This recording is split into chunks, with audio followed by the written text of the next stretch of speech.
Assalamualaikum warahmatullahi wabarakatuh. Kami dari kelompok 10 akan mempresentasikan tentang hukum acara memutus pendapat dalam proses pemberhentian presiden dan atau wakil presiden.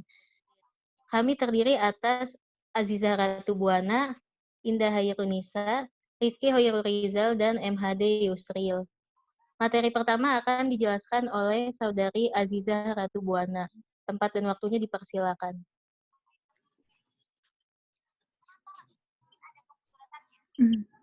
Baik,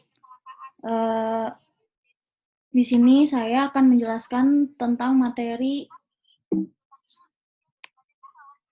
subjektum litis. Nah, subjektum litis ini adalah para pihak dalam proses acara di MK.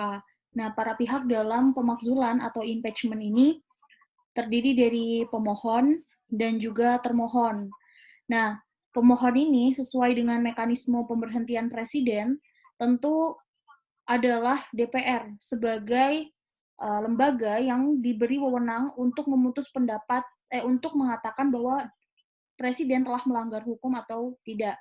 Sehingga di sini DPR bertindak sebagai pemohon untuk mengajukan impeachment atau pemberhentian presiden itu sendiri.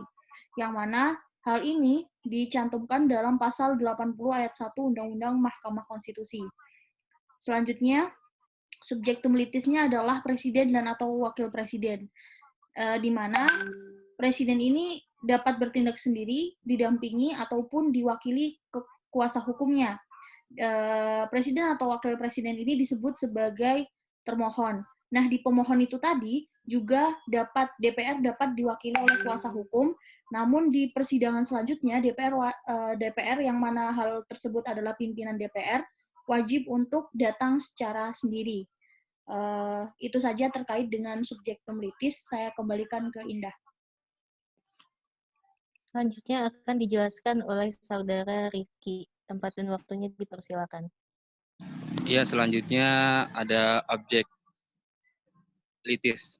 Nah, objektum litis ini dalam praktek hukum dikenal sebagai objek perkara atau objek sengketa. Seiring dengan perubahan Undang-Undang Dasar 1945, Indonesia mengadopsi mekanisme impeachment yang objeknya hanya menyangkut presiden dan atau wakil presiden. Nah, objektum litis ini berbeda-beda. Misalnya untuk pengadilan negeri memiliki kewenangan memeriksa, memutus dan menyelesaikan perkara pidana dan perkara perdata di tingkat pertama. Dan untuk pengadilan tinggi sebagai pengadilan di tingkat banding. Terus selanjutnya ada selanjutnya ada alasan impeachment. Yang pertama pada pasal 7A Undang-Undang Dasar 1945, yang pertama ada pengkhianatan terhadap negara. Yang kedua ada korupsi, yang ketiga ada penyuapan, yang keempat ada tindakan pidana berat, yang kelima ada perbuatan tercela, yang terakhir tidak lagi memenuhi syarat. Ya, baik itu aja. Lanjutnya ke Indah. Terima kasih, Indah. Materi selanjutnya akan dijelaskan oleh Saudara MHD Yusril. Tempat dan waktunya dipersilakan. Ya, selanjutnya masuk ke proses persidangan. Jadi tahapan dalam bersidang ini untuk masalah impeachment presiden ini melalui 6 tahapan. Tahapan pertama yaitu sidang pemeriksaan pendahuluan. Lalu setelah sidang pemeriksaan pendahuluan masuk ke tanggapan oleh presiden dan atau wakil presiden. Setelah itu tahap ketiga yaitu tahap pembuktian. Lalu tahap selanjutnya pembuktian oleh presiden dan atau wakil presiden. Tahap kelima kesimpulan dari DPR maupun presiden dan atau wakil presiden. Lalu tahap terakhir yaitu pengucapan putusan. Selanjutnya, setelah proses persidangan tadi, masuk ke pembuktian. Pembuktian itu yaitu surat atau tulisan yang diajukan oleh pemohon. Dalam ini pemohonnya yaitu DPR harus meliputi alat-alat bukti yang mendukung pendapat DPR, baik itu keterangan saksi, keterangan ahli, keterangan pihak, petunjuk, alat bukti, dan informasi lainnya, baik yang diucapkan maupun yang dikirimkan. Setelah pembuktian selesai, masuk dalam putusan. Nah, dalam memutus perkara ini, MK memiliki waktu 90 hari. sejak permohonan dicatat. Nah, putusan MK ini nanti wajib disampaikan kepada DPR dan juga Presiden ataupun Wakil Presiden. Dan putusan ini dapat diterima, tidak dapat diterima, diterima atau ditolak.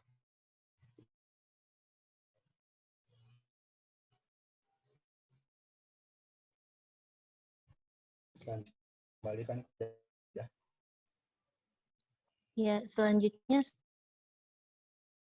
saya akan menyampaikan harus meliputi alat bukti yang sebagaimana telah dijelaskan oleh saudara MHD.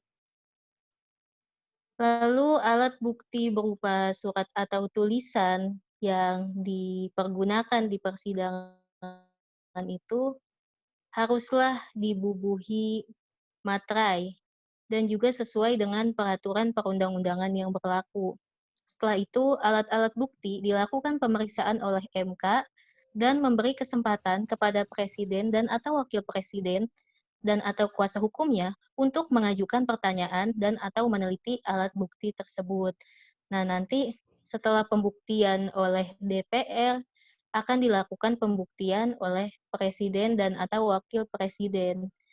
Alat buktinya sama seperti alat bukti yang digunakan oleh DPR. Lalu mengenai putusan MK itu bersifat final secara yuridis dan mengikat bagi DPR maupun bagi Presiden dan Wakil Presiden. Dan DPR itu hanya dapat mengajukan usul pemberhentian Presiden dan atau Wakil Presiden kepada MK. Jadi apabila MK itu memutus bahwasanya Presiden dan Wakil Presiden tidak terbukti sudah tidak layak, misalnya seperti yang dicurigai, seperti yang dituduhkan oleh DPR, maka DPR itu nggak bisa memaksa MK untuk melengsarkan Presiden ataupun Wakil Presiden. Nah, demikian penjelasan dari kelompok 10. Kurang lebihnya mohon maaf. Wassalamualaikum warahmatullahi wabarakatuh.